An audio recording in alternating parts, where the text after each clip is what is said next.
경기도 외곽에 있는 작은 마을에 살고 있었던 마을 주민 이 씨는 마을로 들어가는 1차선 도로를 따라 매일같이 출근을 했는데요.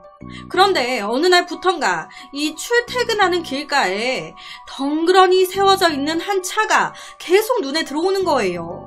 처음에는 그냥 세워져 있는 차인가 보다 무시했는데 다음 날이 돼도 그대로 세워져 있고 출근할 때도 퇴근할 때도 다음 날이 돼도 다다음 날이 돼도 계속 그 자리에 있네. 뭔가 좀 이상한 느낌이 들었던 거예요. 이에 이 씨는 경찰에 며칠째 같은 차량이 계속 한 자리에 서 있습니다. 조사 좀 해보세요. 라고 신고를 하게 됩니다. 이 신고에 해당 위치로 출동한 경찰은 차를 발견, 그 차 안을 쓱 봤는데 아무도 없는 거예요. 이 차 누구 차야? 차 소유주를 확인한 결과 바로 인근 옆마을에 살고 있던 김 씨의 것으로 확인됐습니다. 김 씨의 차만 덩그러니. 경찰은 바로 김 씨의 주거지를 확인, 가족들을 찾아갔습니다. 김 씨 집에 있습니까? 그런데 웬걸 김 씨 또한 일주일 전에 집을 나간 뒤 돌아오지 않고 있다는 거예요. 실종 상태. 아, 이거 뭔가 있다. 경찰은 바로 차가 발견된 위치에서부터 인근을 하나하나씩 수색하기 시작했습니다.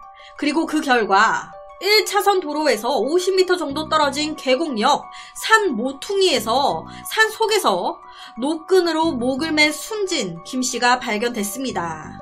당시 시 씨는 나뭇가지에 줄을 매고 등 쪽이 나무에 기댄 채 축 늘어진 자세였습니다.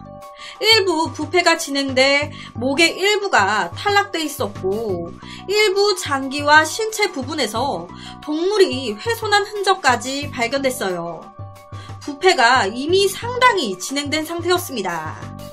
코, 입, 장기 등에는 이미 파리, 애벌레, 구더기까지 자라고 있었어요. 가족이 일주일 전에 집을 나간 뒤 돌아오지 않고 있다고 했잖아요. 구더기까지 다 생기고 한 거 보면 아무래도 이 김씨 집을 나간 이후 바로 사망한 것으로 추정됐습니다. 사건 현장은요, 앞서 말씀드렸다시피 1차선 도로에서 50m 정도 떨어진 계곡 옆에 산 모퉁이였습니다. 길, 도로에서 그렇게 멀리 떨어져 있진 않았어요. 하지만 숲이 엄청 우거져 있어가지고 가까이 있음에도 도로 쪽에서는 이 숲 안쪽이 안 보이는 거예요. 현장에는 별다른 유품은 없었고 깨끗하게 정리돼 있었습니다. 아무래도 김 씨는 죽을 생각으로 차량을 이곳까지 끌고 와 산으로 올라간 뒤에 자살을 한 것으로 보였습니다. 자살. 그런데 이런 경찰의 말에 유가족분들은 이해가 안 되는 거예요. 내 남편이 자살? 그럴 사람이 아닌데? 일주일 전까지만 해도 전혀 뭐 그럴 징후 보이지도 않았던 사람인데 그런 사람이 갑자기 스스로 죽었다? 김 씨의 정확한 사망 사인을 밝히기 위해 부검이 시작됐고 현장 감식이 시작됐습니다. 하지만 현장에서는 끈과 피해자가 입고 있었던 옷가지 등이 전부였어요. 김 씨 말고 다른 사람이 있었다는 단서가 전혀 없는데 김 씨 혼자 있었던 것 같은데 부검 또한 마찬가지예요. 부패가 너무 많이 진행된 상태여가지고 정확한 사망 사인 찾기가 힘든 겁니다. 이에 김 씨가 입고 있었던 옷, 이 옷 감정을 진행했습니다. 왜냐면 이 옷의 등 부분에 무언가 긁힌 흔적이 있었어요. 자살을 했다면 자살 과정에서 자기 등이 무언가에 긁힐 이유가 있나? 그렇잖아요. 그래서 감정을 진행한 거예요. 혹시 자살이 아닌 누군가가 사망한 혹은 쓰러져 있는 김 씨를 질질 끌고 옮기면서 생긴 긁힌 흔적 아니야? 의심이 돼서 옷을 감정한 결과 등에 긁힌 상처는 인위적으로 만들어진 것이다. 와우. 누군가 김 씨를 그곳으로 옮기기 위해 끌고 간 것이다 라고 나온 거예요. 즉 자살로 보이지만 자살보다는 타살에 가깝다. 수사는 급 반전이 됐습니다.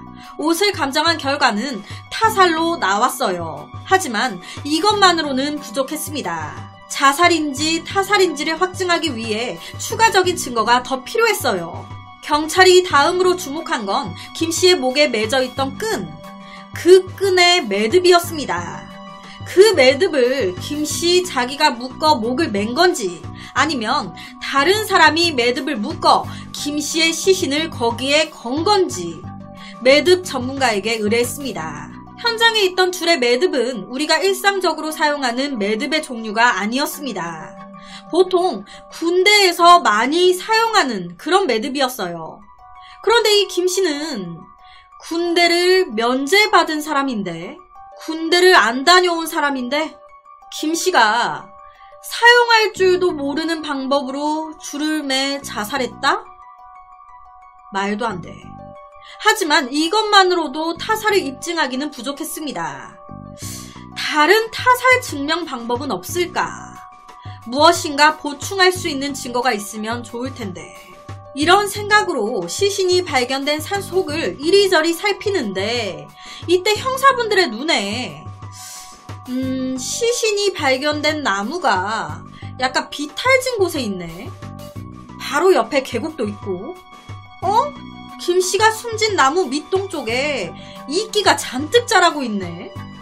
수사관의 눈에 나무 밑에 이끼가 눈에 들어온 거예요. 아, 김씨가 이끼가 잔뜩 자라고 있는 이 나무 위에 목을 맸는데, 그렇다면 김씨가 스스로 이 나무 위쪽으로 줄을 걸고 올라가서 목을 맸다는 건데, 저 높은 곳에 줄을 매려면 반드시 나무를 올라가서 매야 되는데, 그렇다면 반드시 이 이끼 부분을 밟고 올라가야 되는 거잖아.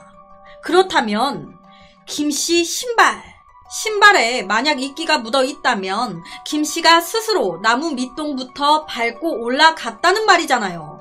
그렇다면 자살일 가능성이 큰 거죠.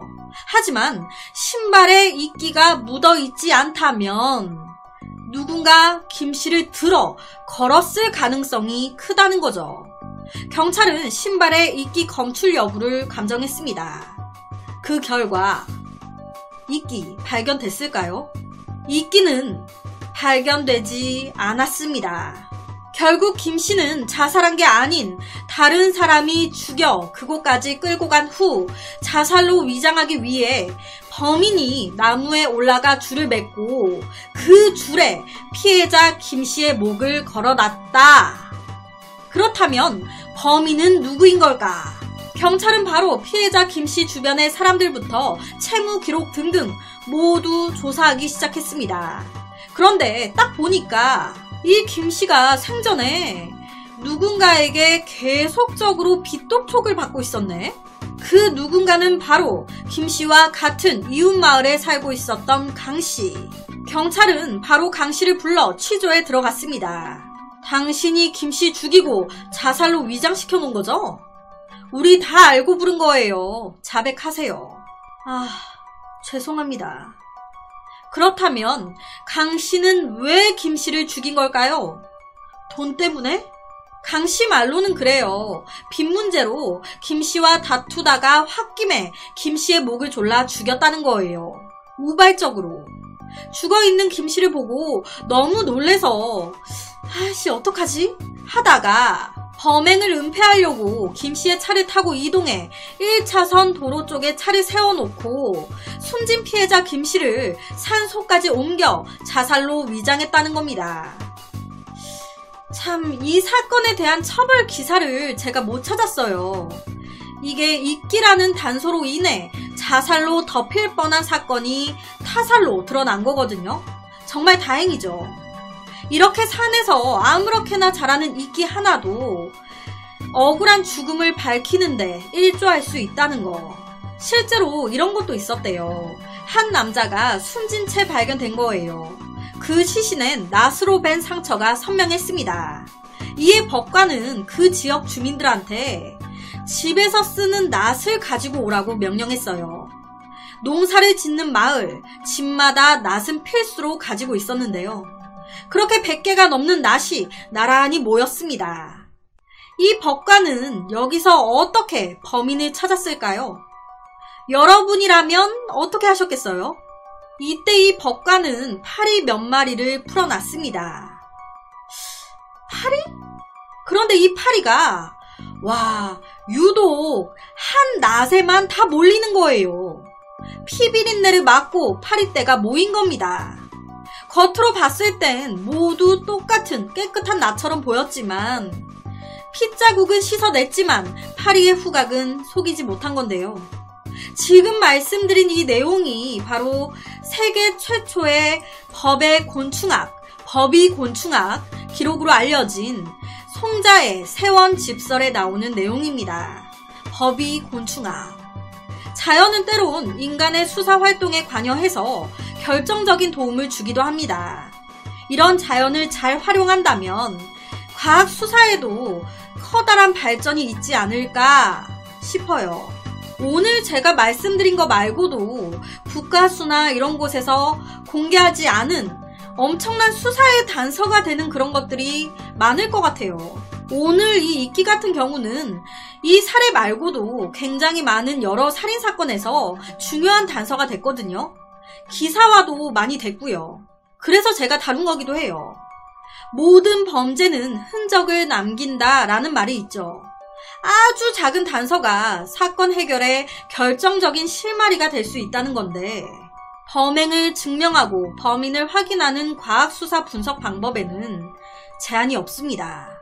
우리가 생각할 수 있는 모든 증거와 모든 분석 결과가 과학수사에 이용될 수 있겠죠. 그래서 오늘은 자살로 덮여질 뻔했던 타살 사건, 타살 살인 사건을 가지고 왔습니다.